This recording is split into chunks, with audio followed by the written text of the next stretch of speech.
یادی 30 ساڵەی شەیدبوونی سەرکردا ئازاد هەورامی لە مەراسیمێکی شایستەدا لە کەرکووک کرایەوە. یادەکە بامەدەبوونی ژمارەیەکی زۆر لە هاوڵاتی و بەرپرسانی حزبی و حکومی و هونەرمەندان و نووسەر و ڕۆشنبیران بەڕێوەچوو.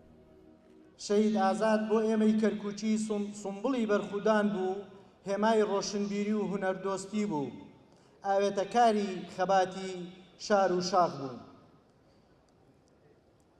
پیاوی ڕۆژی سەختەکان بوو بۆ ئێمەی کەرکووکی خوێندنگەی کوردایەتی بوو. بنەماڵەی کاک ئازاد هەمویان لەبەرەی گەل و نیشتیماندا بوون لە ڕێخستنەکانی ناو شار و زیندان و پێشمەرگایەتی.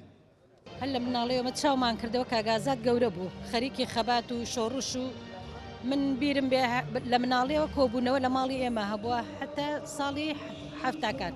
لە 76 تر کاک ئازاد دەرچۆتە دەرەوە بە پێشمەرگە، ژیانی هەمووی لە پێشمەرگایەتی بووە، یعنی کەم ژیانی لە ناو ئێمە بووە وەکو لەگەڵ یعنی مناڵیمانە ئەوانم هەمووی لە یادە و ینی پێشمەرگایەتیشی.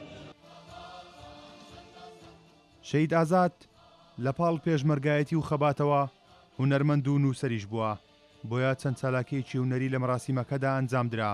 ئەمە جگە لە بڵاوکردنەوەی کتێبێک لە ژێرناوی ئازاد هەورامی کەرکووکێکی کوردستانی.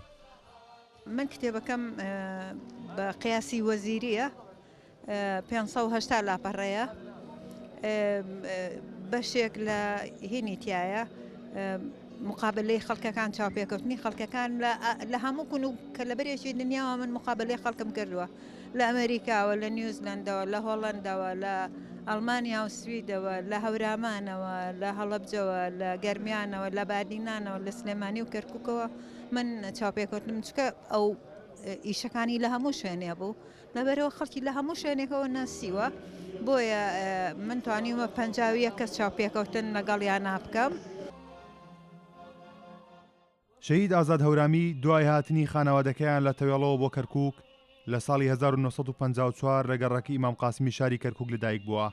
هەر لە تەمەنی مناڵەوە تێکەڵ بەکاری سیاسی و پێشمەرگایەتی بووە و پلەکانی یەک لە دوای یەک لە ماوەیەکی کورت دابڕیوە، تاکو لە تەمەنی 34 ساڵیدا و لە سیوێکی ئابی ساڵی 1970 گەشتە کاروانی پڕسەروەری شەیدان. کارۆن محەممەد کورساد نیوس، کەرکووک.